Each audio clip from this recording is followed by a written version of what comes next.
नमस्कार साथियों, स्वागत है आपका हमारे YouTube चैनल राज मैथमेटिक्स ट्यूटोरियल पे।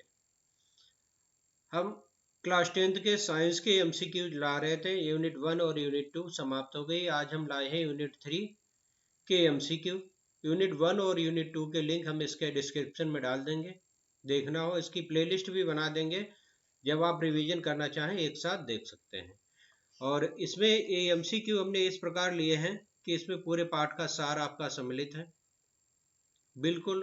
और इनका स्रोत है एनसीईआरटी। ये किसी भी प्रतियोगी परीक्षा के लिए इम्पोर्टेंट है, बहुत ही इम्पोर्टेंट है, चाहे वो यूपीएससी हो, चाहे पीएससी हो, चाहे एसएससी हो, GD, UP TET, super TET, हर परीक्षा के लिए इम्पोर्टेंट है।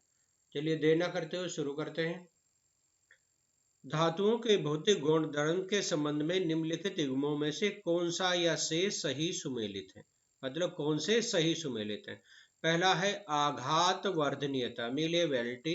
धातुओं को पीटने पर उनके पतले होने का गुण, ये बिल्कुल सही है।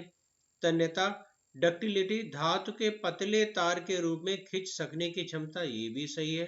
ध्वनिक सोनोरियस, जो ध्वनिया उत्पन्न के कठोर सतह से टकराकर आवाज उत्पन्न करने वाली धातुएं, ये भी सही है। तो कौन सही सुमेलित है? डी, यानी कि 1, 2, 3 हमारे सही सुमेलित है। अब देख लेते हैं।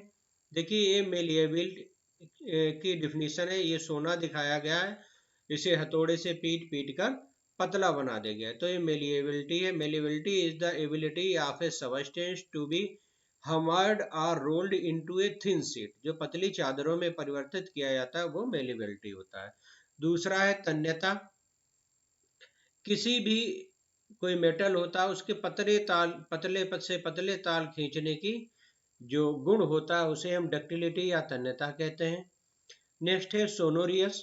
सोनोरियस का मतलब होता है कि अगर किसी धातु की कठोर सतह पे हम टकराएं तो आवाज उससे निकलती है। The property refers to the sound that metals make when they are hit. जब किसी मेटल पे हिट किया जाता है तो उसमें साउंड निकलती है, ये सोनोरियस उसका गुण होता है। Metals make a ringing sound when they are stuck, और रिंगिंग घंटी की साउंड निकलती है जब उन पे कोई चीज मारी जाती है। दूसरा है निम्नलिखित में से कौन सी अधातु सामान्य वातावरण में द्रव अवस्था में पाई जाती है। कार्बन नहीं पाई जाती, ब्रोमीन पाई जाती है, ना ही आयोडीन पाई जाती है और ना ही हाइड्रोजन। अब देख लेते हैं ब्रोमीन होती कैसी। देखिए साथियों, ब्रोमीन इस तरीके से होती है, इस तरीके से बिल्कुल परख नली में रखी जाती है, ये ब्रोमीन है, Br। व्याख्या देख लेते हैं। Carbon, bromine, sulphur, iodine, oxygen, hydrogen आदि अधातुओं के ये सब नॉन मेटल्स हैं। कार्बन है, ब्रोमीन है, सल्फर है, आयोडीन है, ऑक्सीजन है, हाइड्रोजन है, सारी नॉन मेटल्स हैं। इसमें ब्रोमीन ऐसी अधातु हो जो सामान्य वातावरण में द्रव अवस्था में पाई जाती है। इसके अतिरिक्त अन्य सभी अधातुएं या तो ठोस या फिर गैस अवस्था में पाई जाती हैं। अब धातुएं या धातुएं गैस अवस्था में, जैसे कार्बन डाइऑक्साइड है, गैस अवस्था में पाई जाती है।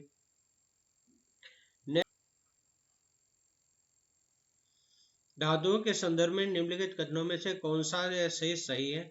मरकरी को छोड़कर अन्य सभी धातुओं के कमरे के तापमान पर ठोस अवस्था में पाई जाती है। जी, मरकरी पाया जाता है द्रव अवस्था में। क्षारीय धातु इतनी मुलायम होती हैं कि उन्हें चाकू से काटा जा सकता है। सोडियम, लिथियम और पोटेशियम, ये इतनी मुलायम होती हैं कि इन्हें चाकू से काटा जा सकता है। ऑप्शन ए और बी सही है। देखिए ये मरकरी या पारा है, जो हमेशा द्रव अवस्था में ही पाया जाएगा। ये है पारा, जिसे Hg कहते हैं। ये है लिथियम, ये है सोडियम और ये है पोटेशियम, इन्हें चाकू से काटा जा सकता है। सामान्यतः सभी धातुएं के कमरे के तापमान पर ठोस अवस्था में पाई जाती हैं, परंतु मरकरी इसका एकमात्र अपवाद है। मरकरी कमरे के तापमान पर द्रवावस्था में पाई जाती है। कठोरता धातुओं का एक सामान्य भौतिक गुण है, परंतु क्षारीय धातुएं लिथियम, सोडियम, पोटेशियम इतनी मुलायम होती हैं कि उन्हें चाकू से भी काटा जा सकता है। इनके घनत्व तथा गलनांक भी धातुओं के सामान्य भौतिक गुण के विपरीत कम ही होते हैं। से कौन सा ऐसे सही नहीं है। हमें असत्य कथन आयोडीन धातुओं के सामान्य भौतिक गुण के विपरीत चमकीली होती है। आयोडीन क्या चमकीली होती है?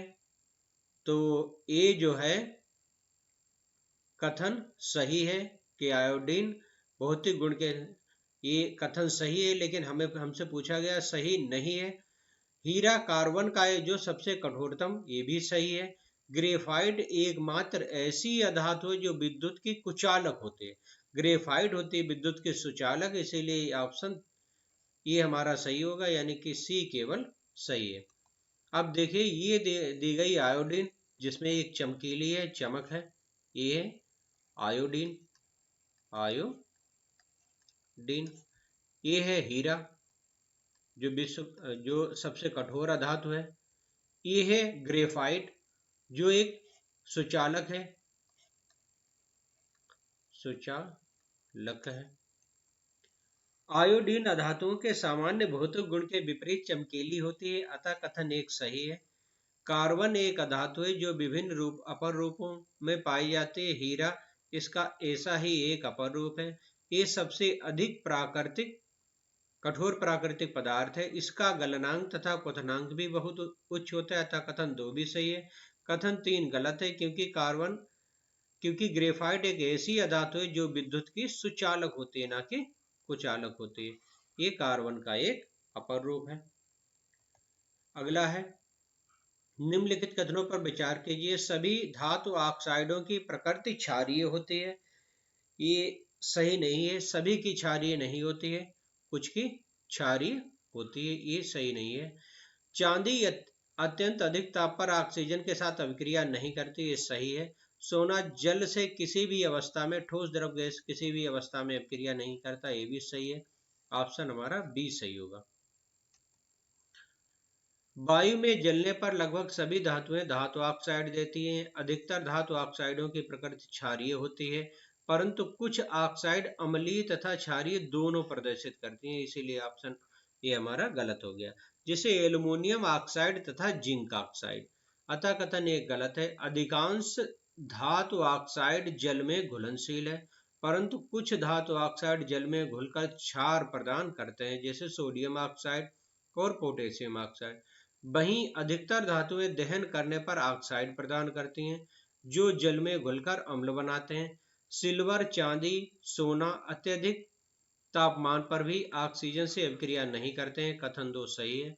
सामान्य धातुएं जल से अभिक्रिया करके हाइड्रोजन गैस तथा धातु ऑक्साइड उत्पन्न करते हैं, परंतु एल्युमिनियम, आयरन और जिंक जैसी धातुएं ना तो शीतल जल के साथ और ना ही गर्म जल के साथ अभिक्रिया करती हैं।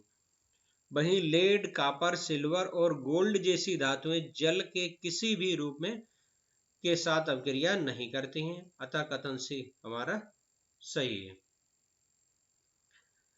तो ठीक है, इस प्रकार ये 5 MCQs हमने देखे। 5 इसमें लगभग 30-40 क्वेश्चन बन सकते हैं। अब देखते हैं इसी यूनिट के हम बाकी पार्ट्स लाएंगे, 2 पार्ट हो या 3 पार्ट हो, पूरे पार्ट का हर टॉपिक कवर किया जाएगा। थैंक यू, धन्यवाद, मिलते हैं अगले वीडियो में।